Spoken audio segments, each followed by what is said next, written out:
So let's start with The Nature Fix by Florence Williams.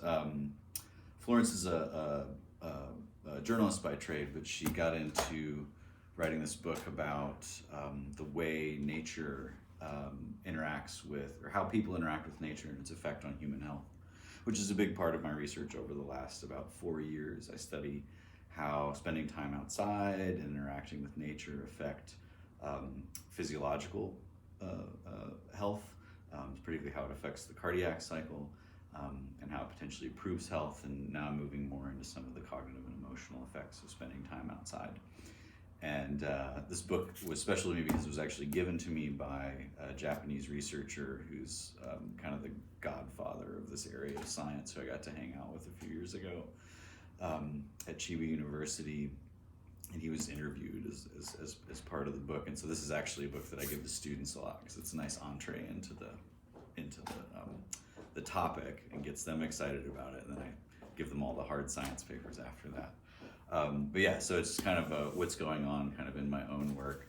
And I think I had Florence sign it. Yeah, I met her a couple last year. She was in town and at UK, and I went and saw her speak, so that was fun. I'll do this one next.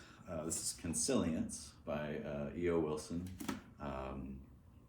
famed sociobiologist. And this was the first book I read, or the second book I read by Wilson. The first book I read was called The Naturalist, which was sort of an autobiography of his work. And then this book was really formative for me as a scientist, because it draws on the sciences, it draws on the humanities, on mythology, on a lot of different fields. And the idea of consilience is kind of, how is knowledge really unified? Like, what's the underlying thread that stitches all of our knowledge together?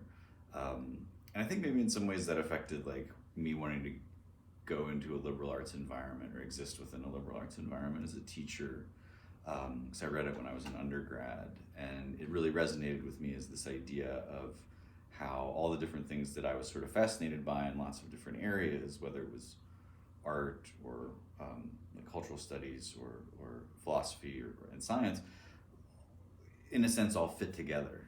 And that in part it's the job of us as humans and thinkers to try and find what stitches these things together in a world that often takes them and like separates them, right? That like art is valued in a certain way for a certain thing, and science and technology are valued for other things, and often given kind of a preference because of their utility in the kind of world we've created for ourselves. And it's sad that sometimes things like the humanities and the arts sort of take a back seat because maybe they're not as capital driven or something in the way that it works. But that was a profoundly important text for me, kind of developmentally. So I still have a copy of it lying about in my office. And then this last one is called The Cloud of Unknowing. This is a very old book. I mean, this is an old copy, but it's an old book. It's written by a 14th century monk. They think maybe a Carthusian, which is a particularly aesthetic order of Catholic monks. And I had read this a little bit about 10 years ago when I was kind of branching out in my contemplative practice.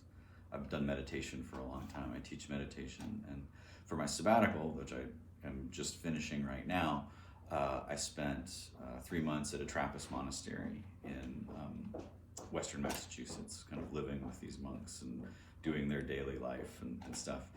And my spiritual director, Father William Menninger, is sort of the foremost authority on this text. He's taught on it for many years. He and Thomas Keating, who's another sort of famous Trappist author, developed this practice called contemplative prayer, and it's rooted in this text. And so it's a kind of treatise for teaching meditation. And so Father William and I spent, it's only about 150 pages long, but we spent about 3 months, about 2 months, I guess, that we were meeting regularly, slowly kind of working through it, in this way.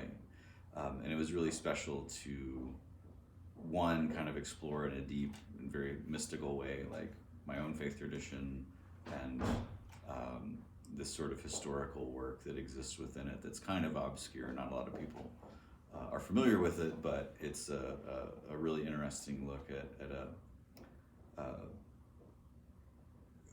how meditative practice is really universal. Like everybody that contemplates kind of contemplates in the same way, whether they're a Christian or a Catholic monk, or they're a Buddhist monk, or they're an Indian ascetic, or anyone else. Like contemplation has these fundamental qualities that ask us to stop, to slow down, to turn inwards, to open ourselves to the world that's around us, to the divine sort of presence, whatever one might call that, or name they would attach to it. And so it was a really great experience to spend that time with someone who knew the text sort of backwards and forwards, and who was willing to sort of teach me through it the way he would, like a novice. So it was a really a once in a lifetime experience to spend that with him. So it's in a part special because of the process it took me through. Yeah, so those are three books.